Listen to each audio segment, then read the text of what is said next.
Hey, hello.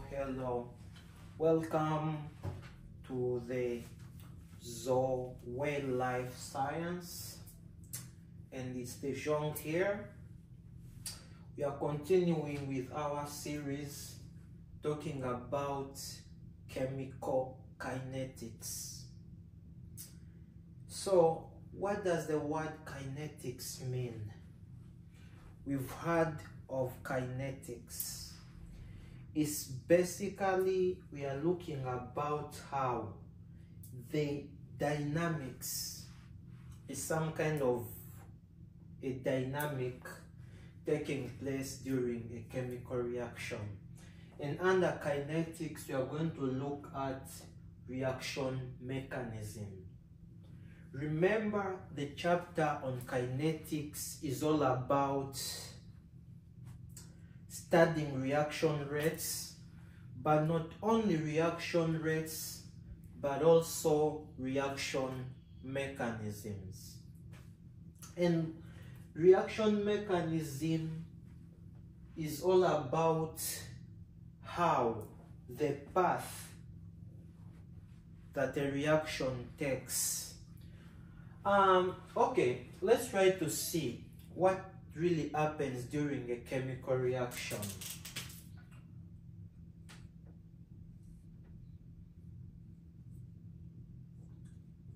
Let's say we have our reactants here and we have our products here. So, again, going back to thermochemistry, studying the energy changes that take place when a chemical reaction takes place, I'm going to consider an endothermic reaction. So that is a typical diagram, energy level diagram of an endothermic reaction. This is the reaction path. This is the potential energy. So reactants are here and products are there. So it turns out that the energy represented by that is the activation energy. And this guy here is called the activated complex. The products are here. But what's really taking place in such a chemical reaction? Now, the thing is, like, let's say we have oxygen reacting with sulfur,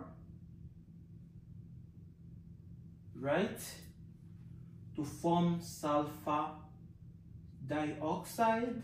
Now, how do we get from sulfur plus oxygen to sulfur dioxide? You realize that the reactants, which are sulfur and oxygen, have to move first up to the peak. They first have to attain the peak and then fall to products. So, what does that say? The thing is, like, there's bond breaking. Like, these two don't combine spontaneously to form this. No, there must be rearrangements. And why do things react? The reason as to why things react is to be stable, to gain a stable electronic structure. So, and what happens during obtaining a stable electronic structure? That's bonding. And in bonding, there is loss and gaining of electrons, right? So now, at the reactant part, what's happening really is that bonds are breaking.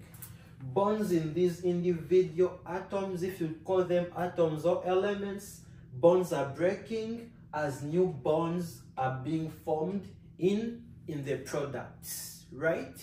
So now the question is, if here where we have reactants, bonds are breaking, and on the product side, bonds are being formed. Now, what is it all about with this step that I've called the activated complex, also called the transition state? What is really happening at the transition state? Here it is. Now, it turns out that at this place, remember, bonds were broken here, broken bonds move here. So now, new bonds which are here start forming from here. So basically, at the activated complex, we have the rate that the bonds are breaking in reactance is equal to the rate at which the bonds are forming in reactance. Is it okay? Now, we see that this thing here can have 3 steps. Number 1, basically just at reactance, bonds start to break. As the activation energy is applied, they reach at the activated complex. Some of these bonds in reactants are not completely broken. They will still keep on breaking at the activated complex. But as soon as we get to the activated complex, some of those broken bonds start to form products. So we are seeing 3 steps here, and that is what reaction mechanisms are all about. We are studying, we are describing the nature and the steps involved in chemical reactions. And it turns out that reactions that take place in just one step are not common in application, right? But rather, most reactions, it could be one reaction, but that specific reaction will take place, will divide itself in a number of reactions. The example is a simple reaction we all know. That's the reaction of sodium solid to form sodium chloride. This is just a general thing and a thing we write in chemistry, but when we delve deep into the chemistry, this reaction shouldn't be like this. This reaction actually takes place in steps. Now, let's first analyze these 2 reactants and product, right? This is an ionic compound, right? This is a metal, this is a metal, this is a non-metal, right? Now, how is this guy formed? Is the metal losing ions and then the non-metal gaining electrons? Otherwise, it loses electrons, this one gains. It's the electrons lost by this guy gained by that guy. Does it make sense? So now that brings us to some kind of phase transitions. Oftentimes when a reaction is taking place, it won't occur at once. The reaction won't take place just in one step, but rather the participating reactants will undergo a number of phase transitions. And after the phase transitions, the product of the transitions can continue to form the product. Like for example, it turns out that this sodium from this reaction does not react with this. It has to undergo a certain enthalpy change. You can call that enthalpy of sublimation or atomization, right? And what this is all about, we are going to form, or you could call it ionization energy if you want. So what is really happening, whatever, I might mix out those terms, but what is going to happen is we are going to form gaseous ions of sodium. An electron has been knocked off. The same from chlorine. Should you call that electron affinity? So it's going to gain an electron, and this is what we're going to have. So now from here, then we go to this guy. The ion that comes from sodium and the two from chlorine, the individual ions are what will combine to form the product. Hope you've got a hint that the reaction is not just a single step thing, but rather there are some other factors. There is some underlying deep chemistry that is really taking place, and that is something we need to appreciate. And this is the whole topic of reaction mechanisms.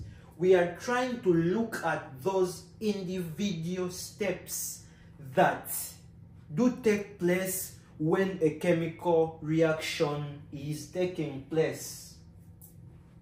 Now, we are going to keep on delving into the whole thing of reaction mechanisms, and we are going to try and see how reaction mechanisms work, and we are going to use these two equations, x3 plus dy giving us x3 dy.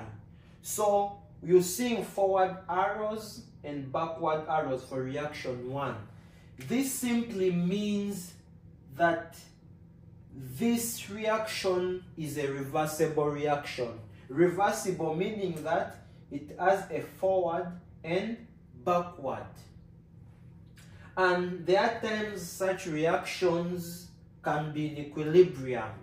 We study equilibrium of reversible reactions. Now, when you think of equilibrium, it simply means when the rate of the forward reaction is equal to the rate of the backward reaction. It's what makes it be at equilibrium is the rate. We are seeing that the reaction is in two directions, forward and backward. So being in equilibrium has nothing to do with the concentration on reactant side being equal to the concentration here, but it's more rather in terms of reaction rates. You could think that the concentration affects reaction rates, but when we are talking about equilibrium, when we talk more in terms of equal concentration, it's like assuming that it's static equilibrium when concentrations are equal. It's like considering like there's no reaction taking place, but mind you, it's a dynamic equilibrium. What's this side is being converted to the other side, and what's on this side is being converted back. So you realize that the dynamic equilibrium of this system does not depend much. It's not the concentration that make it be in dynamic equilibrium, but rather the rates being equal. The rate of the forward being equal to the rate of the backward reaction. Now, the second equation is x3 dy plus m3y5 giving us m3y7 dy. Now, let us analyze equation 1 and equation 2. How do those compare? Now, do you realize that this guy, which is the product in equation 1, is a reactant? In in equation 2. Otherwise, this is formed in equation 1 and is used in equation 2.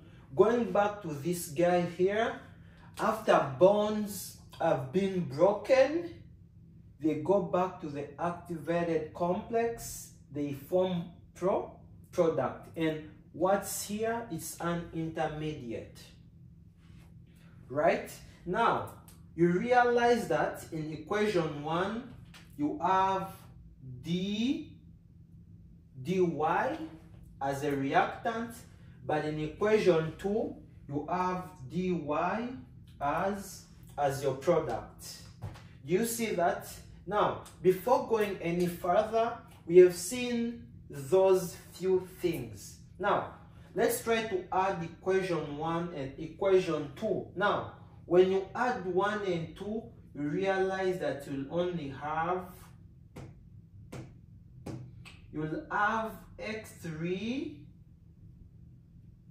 plus m3y5 giving us m3y2. Now, the question is, where did this guy go? Where did this guy go?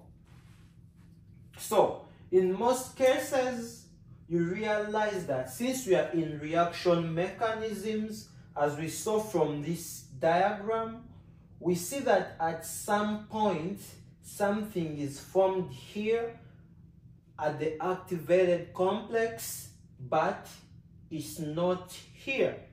And now, what do we see? Now, what you should know is that something that is a product,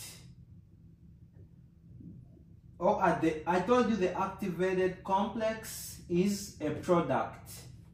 It is an intermediate rather. Like from product, you go to the activated complex.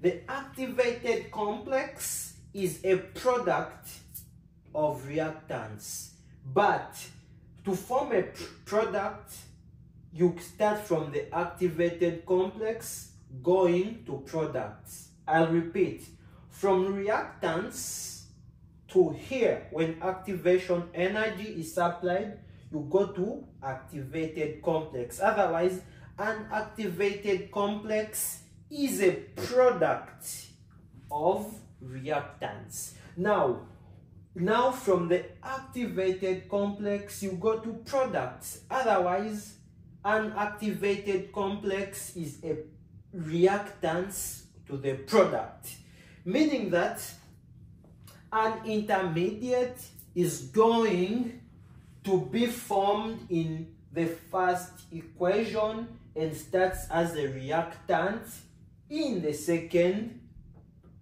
reaction, if it makes sense.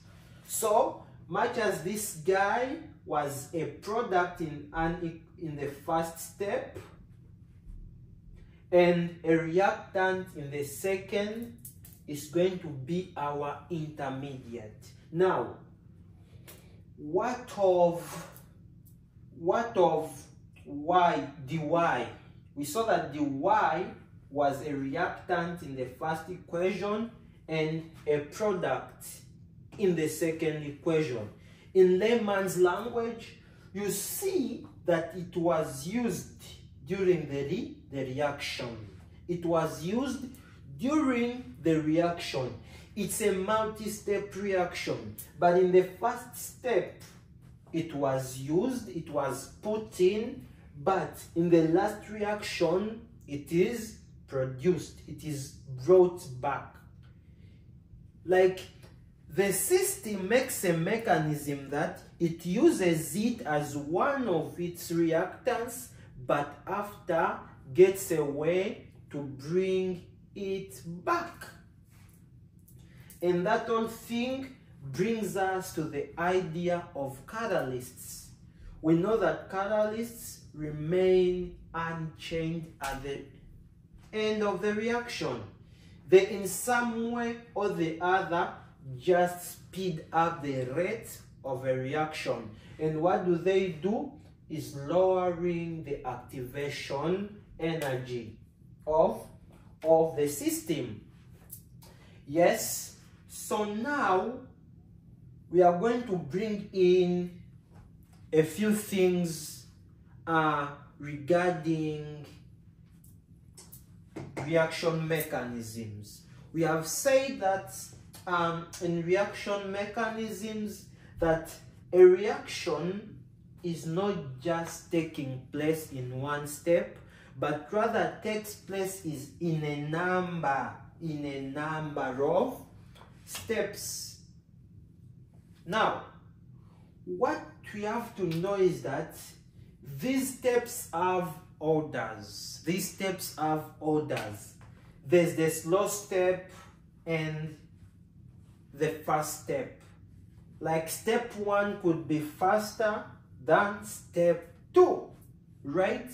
Now, what we have to know is that having spoken about the steps, we need to define what is so important in reaction mechanisms is something we call the rate determining step. We see that a reaction does not just occur in one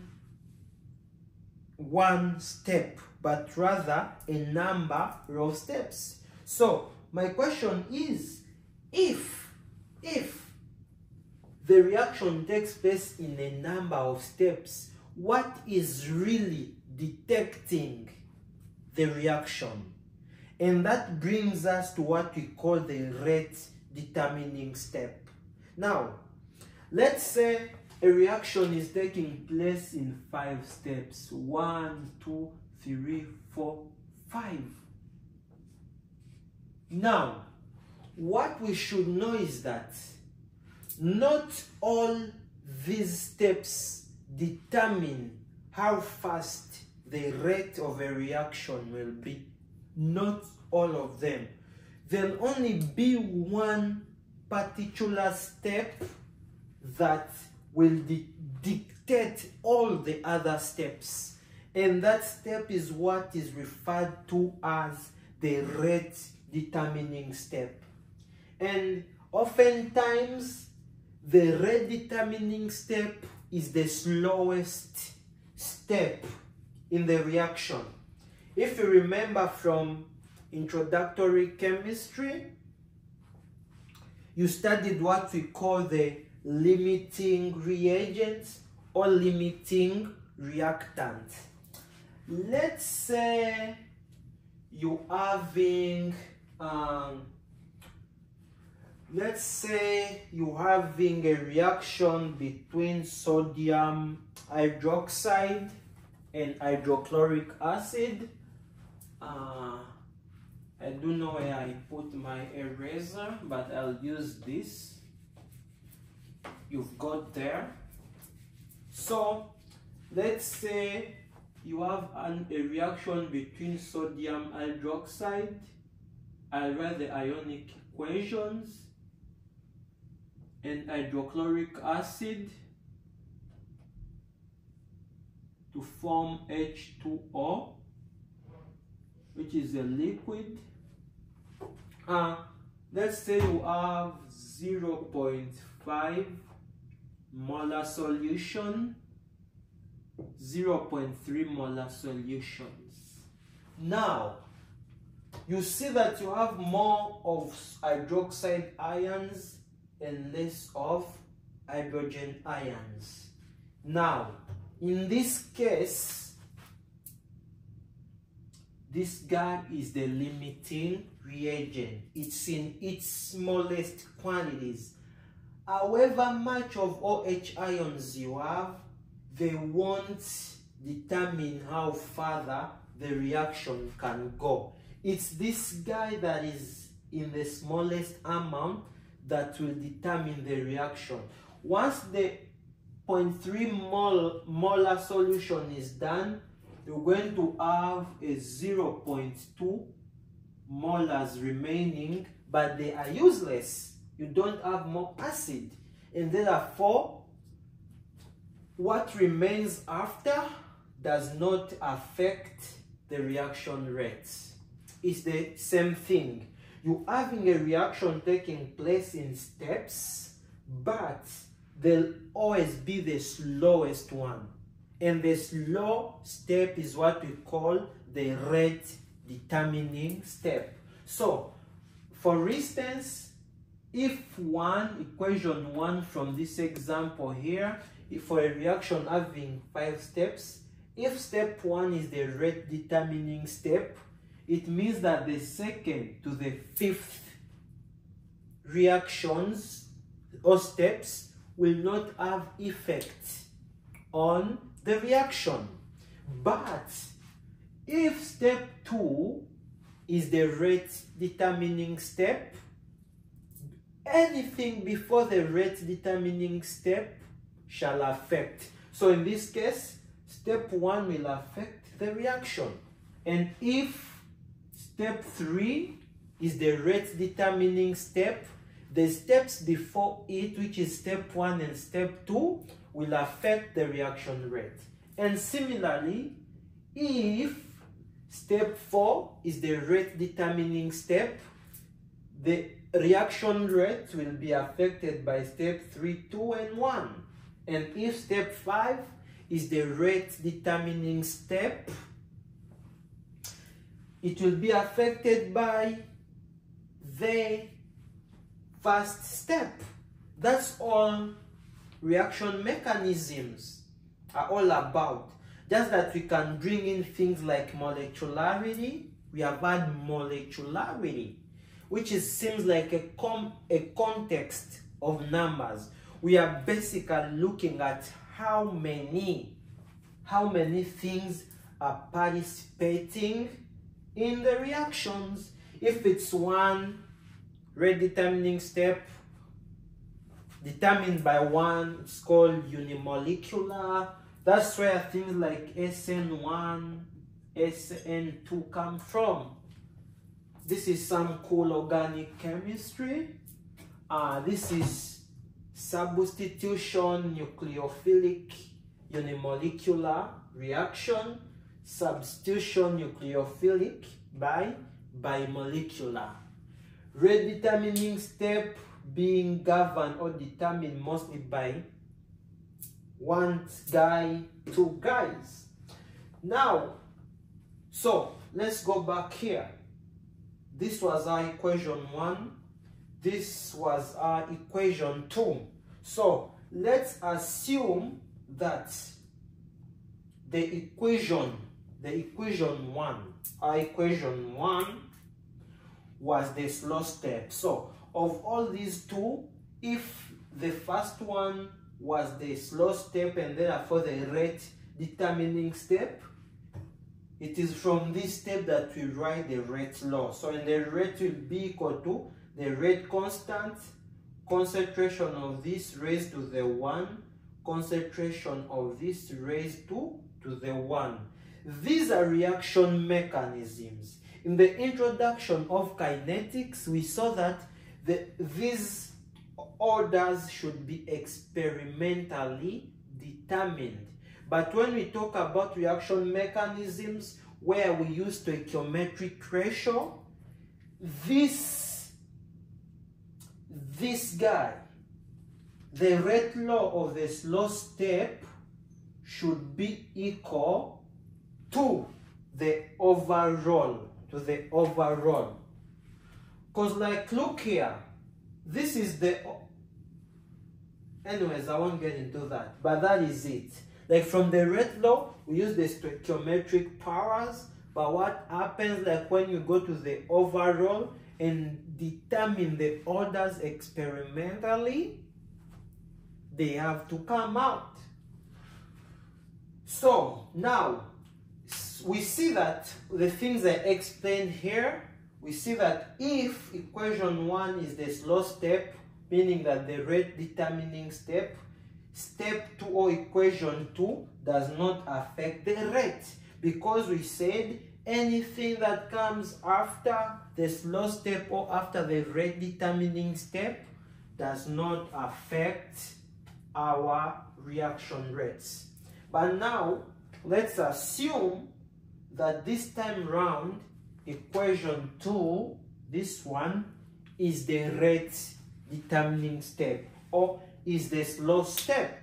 So meaning that if this is the slow step or the rate determining step, we are going to write the rate law. We are going to derive, we look for the rate law of this guy. So the rate law will be the rate constant multiplied by the molar concentration of the reactants. In this case, these ones here, then raised to their respective orders. This is order 1, from the stoichiometric ratios. But now, look at this. Do you realize that this one, as we saw up, this is the intermediate?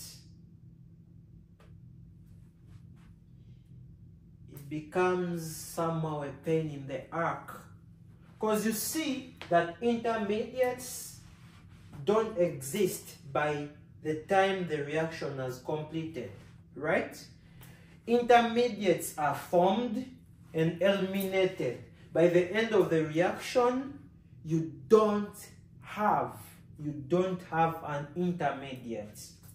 Do you see that? So, and then the order, the reaction rate, to see the reaction rate, we are interested in a rate after the reaction has come to completion, or at a certain concentration. Because at that certain concentration, we assume that a chemical reaction has taken place. And if a chemical reaction has taken place, there should be no intermediate. But you realize that there is an intermediate in this. This is an intermediate. So meaning that if you had a reaction of 5 steps and the 5th step comes out to be the rate determining step, the 4th, 3rd, 2nd, and 1st will affect. So you don't want this. You don't want the intermediate in your reaction rate. So what you do is you eliminate it. So, and we see that since the second one is the rate determining step, it means the first one should have a part to play in the reaction. So, since the first one has a part to play in the reaction, perhaps the first one will help us get rid of the intermediates. Are we together? So I'm just going to turn that. I'm just going to turn that. Yes, I'm going to turn that. So, good people, what happens?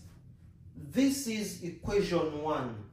And from what we see from equation 1, we see that it's a reversible reaction. And the thing is that it's in dynamic equilibrium. Like the rate of the forward reaction is equal to the rate of the reverse reaction. So for that case, going forward, meaning that I used X3. X3 reacting with dy, they form X3y dy. So at a rate of K, Kf as their rate constant. For the reverse, this one dissociating, breaking back to X3 dy at a rate of Kr with a rate constant Kr. So now from that I can write, remember being in dynamic equilibrium, as we can see from here, means the rate law going forward is equal to the rate law going reverse. Are we together, good people? Oh my God. I just happen to use the word good people so often because my mentor Savage uses it so much, so don't worry about me.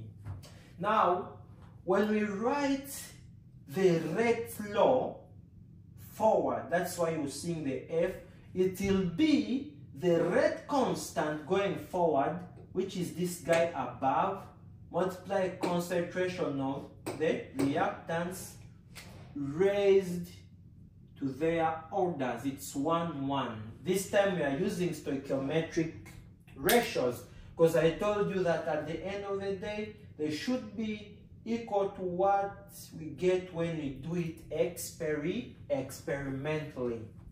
The same thing, we find the rate law for the reverse. It will be rate of the reverse will be given by the rate constant going back, concentration of the reactants, which is this time this, raised to the first order. Now, we know that this system is at dynamic equilibrium, so therefore the rate of the forward reaction will be equal to the rate of the reverse. So, and we are basically going to set this guy equal to this what? To this guy. Is what I did here. There we go. But remember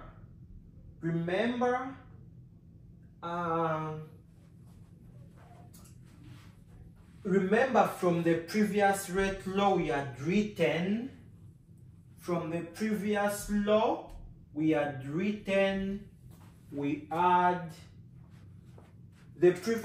that we had was like R is equal to K, concentration of the intermediate to the first multiplied by this.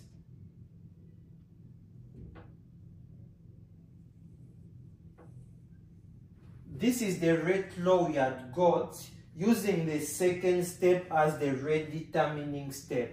But we saw that this guy was the intermediate.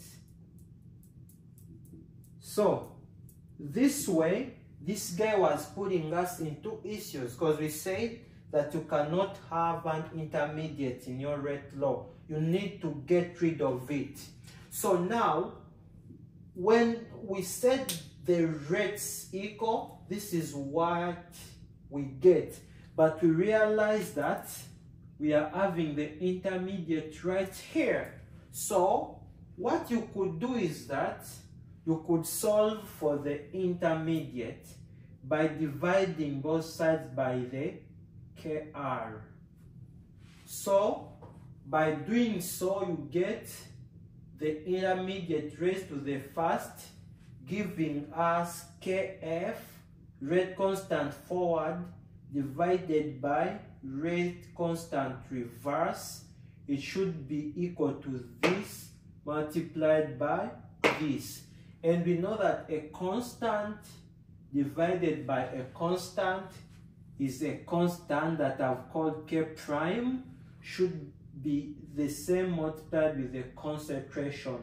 So this is the new valuation for the intermediate. So where there's the intermediate, I could put this. So I've named this new equation 4. So now I can put equation 4 in equation 3.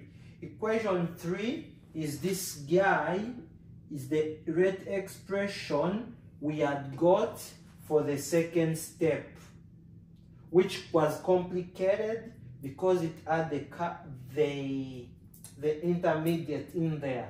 So it's in this guy that you are going to put in the new value, the value of this otherwise. This guy is equal to this. So I'm going to get away this and put this, right? So it will be this K multiplied by this guy, but this guy is K prime multiplied by this, then this. So you realize that these two are constant. A constant times a constant, you get a constant. That's why I have K multiplied by this, each in the first order.